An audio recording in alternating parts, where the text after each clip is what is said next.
بسم الله الرحمن الرحيم إن الذين سبقت لهم من الحسنى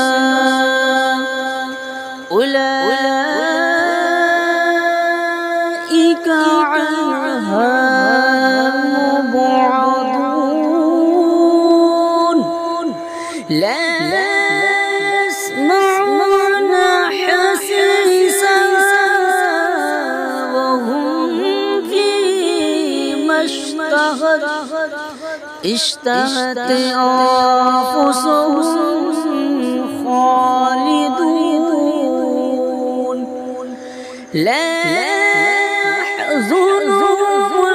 الفزع الأكبر وتتلقاهم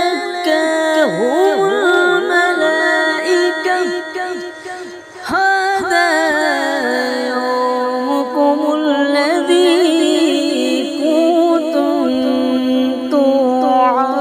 توعدون يوم نطوي السماء كطي السجل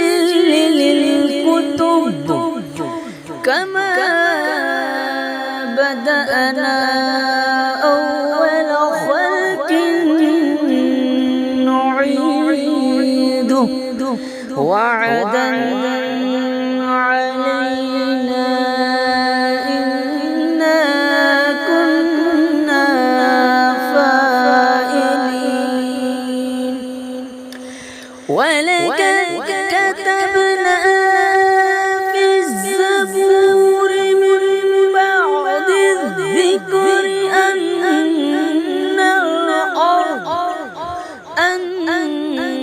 الأرض يرثها